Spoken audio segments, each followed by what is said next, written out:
ইতিহাসে বহু রাজা ধন সম্পদের জন্য বিখ্যাত, তবে সম্রাট মানসা মুসার মতো এত সোনার ভাণ্ডার কারো কখনোই ছিল না।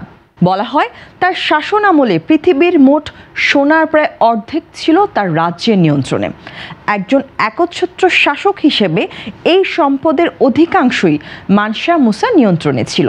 এমনকি একবিংশ শতাব্দীতে এসেও মানসা মুসাকে মানব জাতির ইতিহাসে সবচেয়ে ধনী ব্যক্তি হিসেবে স্বীকৃতি দেওয়া হয়। 2014 সালে প্রকাশনা সংস্থা সেলিব্রিটি নেটওয়ার্থের অনুমান অনুযায়ী এই সময়ে এসে মুসার সম্পদের অর্থমূল্য দাঁড়াবে $400 বিলিয়ন।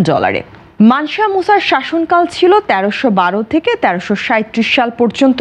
তখন মালি ছিল পশ্চিম আফ্রিকার এক বিশাল সাম্রাজ্য।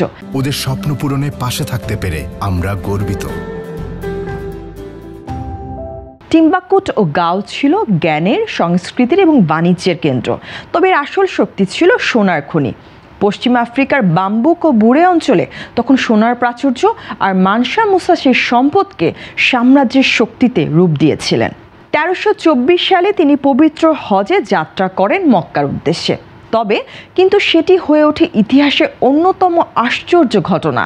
প্রায় 7,000 লোক, 12,000 দাস আর শত শত উট ভর্তি সোনা নিয়ে যাত্রা করেছিলেন তিনি। পথে পথে এত বেশি সোনা বিতরণ করেছিলেন যে মিশরের কায়রোতে সোনার মূল্য 1 দশকের জন্য পড়ে যায়। ইতিহাসে এটি প্রথমবার দেখা যায় একজন রাজার দান খয়রাত গোটা অর্থনীতিকে নাড়িয়ে দিয়েছিল। নিউ ইয়র্ক বিশ্ববিদ্যালয়ের অধ্যাপক এবং পশ্চিম আফ্রিকার ইতিহাস বিশেষজ্ঞ মাইকেল এ গোমেজের মতে হজের সঙ্গে নেওয়া সোনার পরিমাণ 18 টন পর্যন্ত হতে পারে। তার এই হজ যাত্রা শুধু ধন সম্পদের প্রদর্শনী ছিল না, এটি ছিল মালি সাম্রাজ্যের পরিচয় তুলে ধরার এক কূটনৈতিক পদক্ষেপ। তার কারণে পশ্চিম আফ্রিকার নাম প্রথমবারের মতো ইউরোপীয় মানচিত্রে জায়গা পায়। টিম্বাকুট হয়ে ওঠে শিক্ষা, শিল্প ও ধর্মীয় জ্ঞানের কেন্দ্র। মানসা মুসা শুধু সোনার রাজা ছিলেন না, তিনি ছিলেন এক মহৎ স্থপতি ও সংস্কৃতি প্রেমী শাসক। তার শাসন আমলে মালি সাম্রাজ্যে নির্মিত হয় বহু স্থাপনা যা আজও আফ্রিকার ঐতিহ্যের সাক্ষী। সবচেয়ে বিখ্যাত স্থাপনা হলো তিম্বুকতুর জিঙ্গুয়ের বার মসজিদ, যা তিনি মিশরীয় স্থপতি আবু ইসহাক এস সাহেলিকে দিয়ে নির্মাণ করান। এছাড়া তিনি সানকোরে বিশ্ববিদ্যালয় ও অন্যান্য মাদ্রাসা প্রতিষ্ঠা করেন, যেগুলো পরবর্তীকালে ইসলামী শিক্ষা ও দর্শনের কেন্দ্র হিসেবে খ্যাতি পায়। মুসার রাজধানী গাও ও নিয়ানি শহর পুনর্গঠন করেন, সেখানে নতুন রাজপ্রাসাদ, মসজিদ ও বাজার নির্মাণ করেন।